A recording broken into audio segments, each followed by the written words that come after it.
Hey there, and welcome to my next video. I'm the Miserable Movie Man, and a friend of mine, he actually asked me to do a video on what I thought of the new Joker film. So clearly, never to shirk a request, and someone who is full of opinions. Here's my new video on what I think of the new Joker movie by Todd Phillips with Joaquin Phoenix.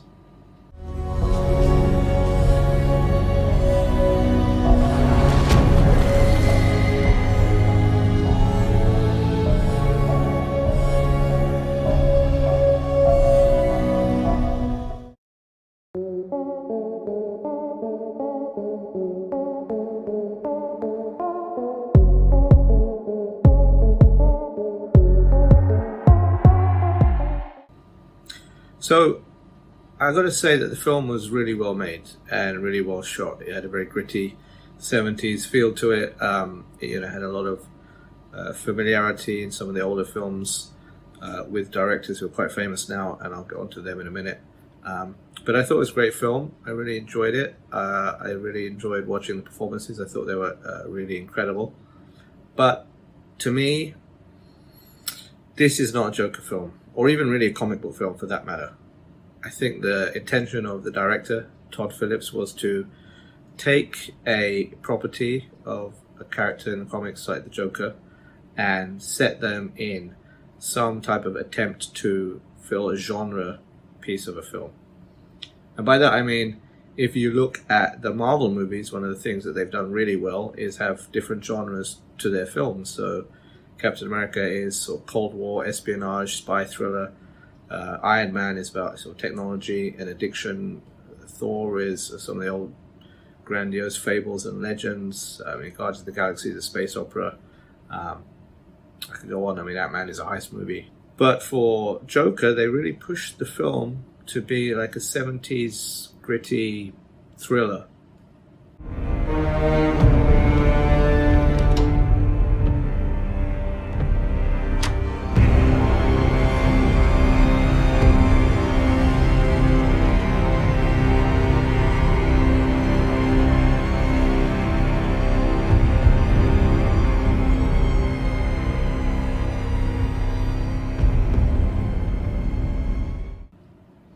So I did enjoy it. I enjoyed watching the film. It was very riveting from start to finish. But it really, really wasn't a Joker movie to me. And in fact, the character is not really recognizable as a Joker. But let's get on to that.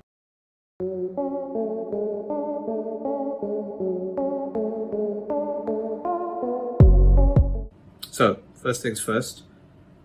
I think the first point I want to make about the Joker film is, as I said before, it's a genre piece, but it really tries very hard to be a Scorsese type of film. You can see the influences that the director had from films like King of Comedy and clearly Taxi Driver. Is it really anything other than a version of Taxi Driver with Arthur Fleck as the main character? I think all they did was they took some of the names and characters from the comics and transposed them into a 70s Scorsese flick. Bro, what's up with these shoes, bro? Nice up. You're gonna be a clown, at least you can be a good one. You know that, right? Hey!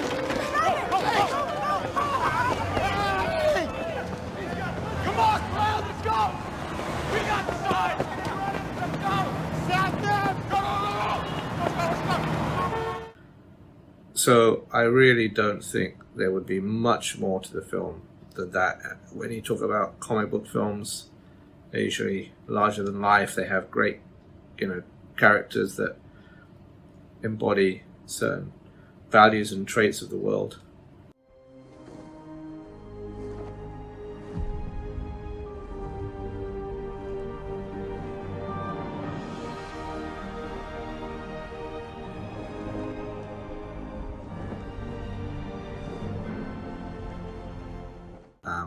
But this one really was a very different feel of a film.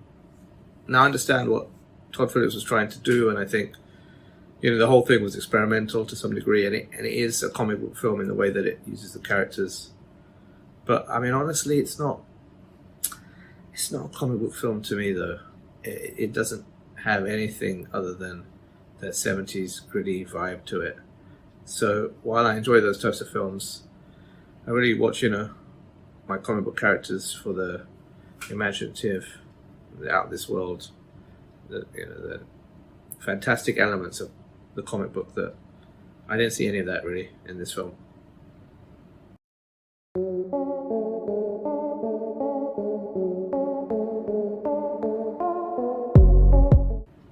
Second point I want to make is that, is the character really the Joker? Honestly, I don't think so. I think it was Joker kind of in name only. And if you look at Arthur Fleck, I mean, he's a great character, but he has, that laugh.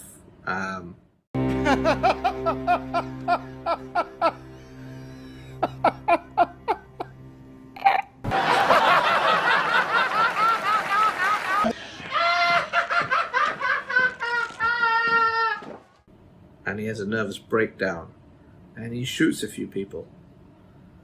But really, it's just a version, as I said, of somebody going through trauma. And I know they tried to, get influenced by The Killing Joke. That's an amazing graphic novel if you haven't read it. And actually, that was a big influence on Tim Burton. Tim Burton wasn't a huge comic book fan, but when he did the first Batman, he was waving around The Killing Joke in the studios of DC offices, and he was telling them, this is how I want my film to be. So I know Todd Phillips took a lot of inspiration from that comic, and really it's about somebody having one bad day. What can one bad day do to a person?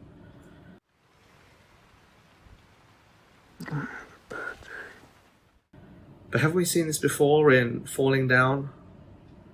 I mean, really, what is it about this film and that character that makes him the Joker? He dresses as a clown to entertain kids, and he has the clown face paint. He seems to be already on the verge of a nervous breakdown. But when you look at it, the part which, where he snaps and he starts shooting the guys on the train, and that gives him a liberty to essentially cross a boundary that most people in life wouldn't do. And he does have a nervous breakdown. But it isn't psychological to the point where, you feel he's been completely transformed as a character and somebody who has completely changed their outlook on life and their appearance.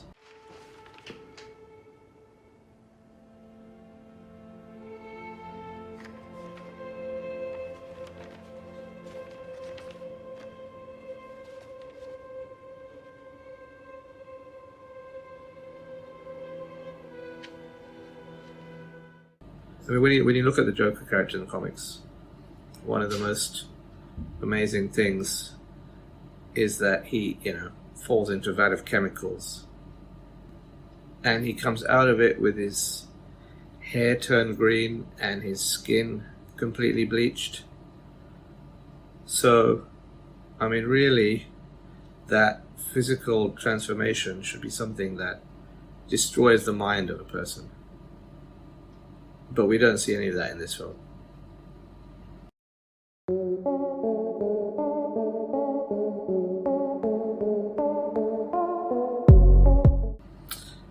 Third point I want to make is the laugh.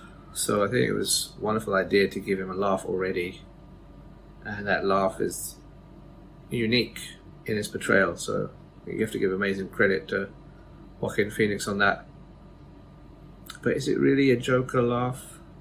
Again, going back to his transformation, and you look at all of literature that talks about people going through a journey and a transformation, Arthur's one in the film wasn't really very much. It didn't take a lot. Lost his job. He was already sad and depressed. He got beaten up a lot. It didn't take much to push him over the edge. He didn't really go through trauma. And so, at least to me, my view of the Joker, especially in the comics and animated series and everything like that, the laugh is born out of his insanity. That's why he's always laughing, because he sees a funny and a crazy side to things based on his personal situation. He's gone through so much change, and one of the defense mechanisms is to laugh, but to give them a laugh before the transformation, I think weakens the character a bit. I mean, it was good the way they tried to explain it, but it does, at least to me, I mean, it weakens the character somewhat.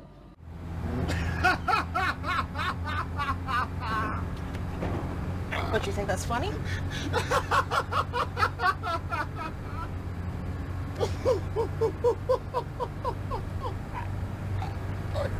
Sorry, I haven't.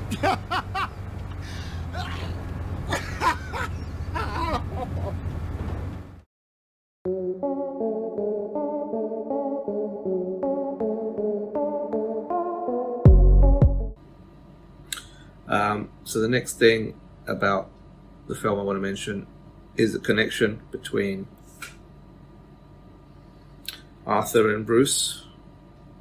Honestly, I can see why they tried to do it, but it's surprising to me, really, because, you know, when you think about it, in '89 when Batman came out, there was furious uproar from all the people who were crazy about the fact that Tim Burton and Sam Hamm, you know, they tried to make a connection between Jack and Bruce by making Jack Napier Bruce's parents' killer.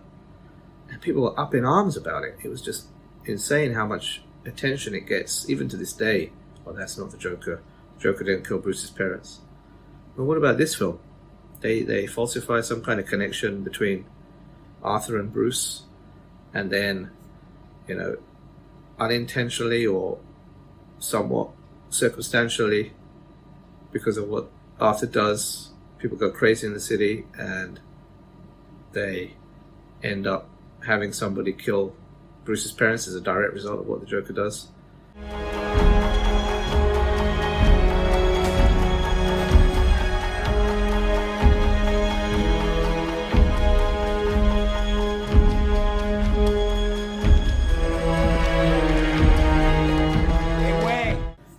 And even the connection, I mean, let's be honest about it here. That connection was just forced to some degree. I know Arthur seems to be obsessed by Thomas Wayne and the Wayne family, especially the way that he's been influenced by his mother, but, you know, that plot point, I think, was just there to give the audience a bit of a thrill without really making too much sense. And then when Arthur goes to confront Bruce, I mean, it's a bit of comedy, really, because there's like a 25, 30-year age gap between them. Hi. What's your name? I'm Bruce. Bruce. I'm Arthur. When Bruce is at his peak, Arthur will be pushing like 65, maybe 70. That's the Joker. So, you know, it's really, I think, quite silly the way they've tried to make that connection.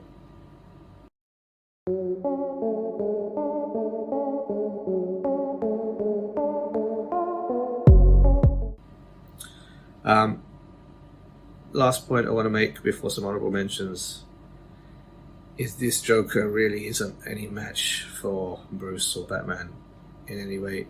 I think one of the things that makes the Joker so special as a villain is that he really is a mental match for Bruce. Bruce can't understand his insanity, and Bruce tries to track him down and see if he can prevent him from doing things, but he's always got some kind of trick up his sleeve and an ace in the hole. This version of Arthur, honestly, Bruce will be able to take him down in about 3 minutes. There is nothing about him that presents a threat. I mean, he has to run from the police, and 2 overworked policemen could have caught him. Why do you even need a Batman? Hey, Art! We need to talk! Hey! Stop, Arthur!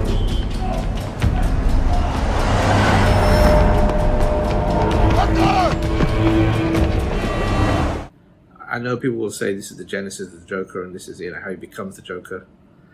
But again, I think he didn't go through a transformation, and that transformation unhinged him, at least in the comics, to a level where he can operate and think and perceive things in different ways, and really be a mental foe for Batman. Whereas Arthur's quite sad, really. I mean, you give him a gun or a knife, he might stab or shoot a few people.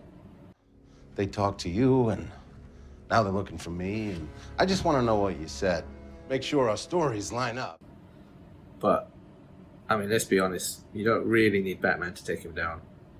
Any of the GCPD could do it.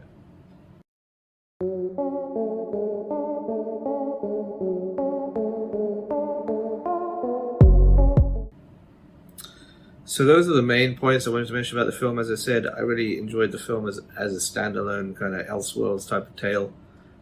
Didn't really think of it as a Joker film, or even a comic book film to me, for that matter. Here are a couple of honorable mentions. So I want to mention Thomas Wayne. He's a bit of a douche in this film. I mean, I think it's almost at a point, the way they portray him, where some people in the cinema might be rooting for him to get murdered, because he doesn't really portray himself with any kind of character or dignity. And What is it with you people? You say that stuff to my mother? She's crazy. She's...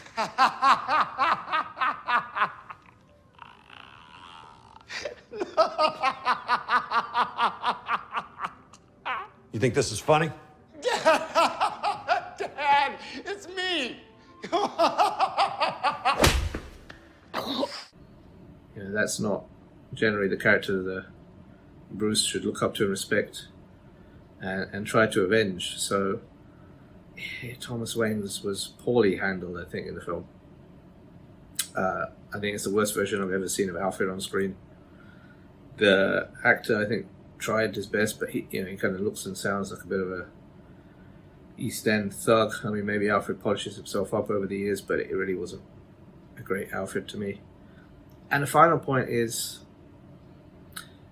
Arthur inspires people in this film, and that's a worrying thing. I mean, it is the 70s, there was a lot of crime and poverty, and there was a huge depression going on. But for the Joker to inspire a city to rise up and take to the streets and wear the masks and, kind of revisit what Nolan did in The Dark Knight Rises with the disparity in wealth, the Joker should not be inspiring anyone. He should be instilling fear. He shouldn't be a hero figure. And maybe in Arthur's twisted head, he sees things differently to the way that it really is, and perhaps we haven't seen that, but I don't know, at least to me, all of the signs in the film point to the fact that he's inspired a city to rise up against the wealthy. And that's a noble thing to do. I mean, the Joker is about insanity and killing and trying to get the world to understand they'll potentially be like him, but not to inspire a town of people to rise up against the wealthy in the city and take back what they feel is theirs.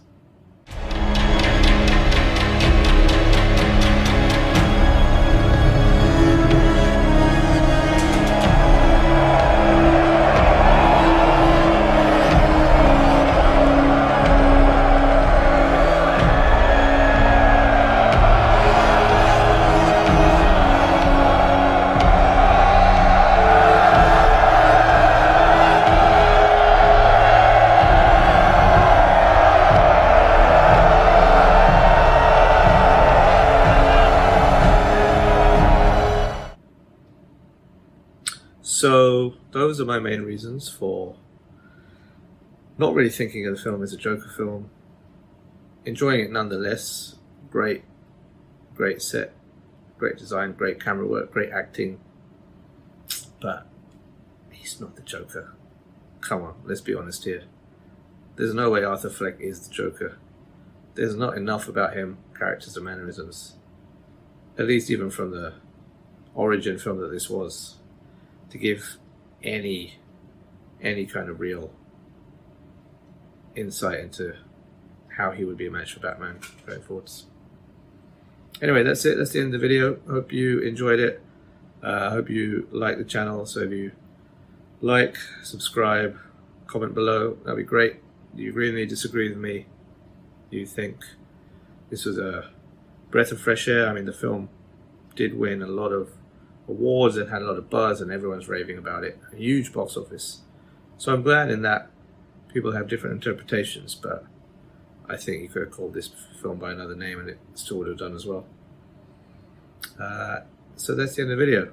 I hope you enjoyed it. Thanks for watching and have a great day.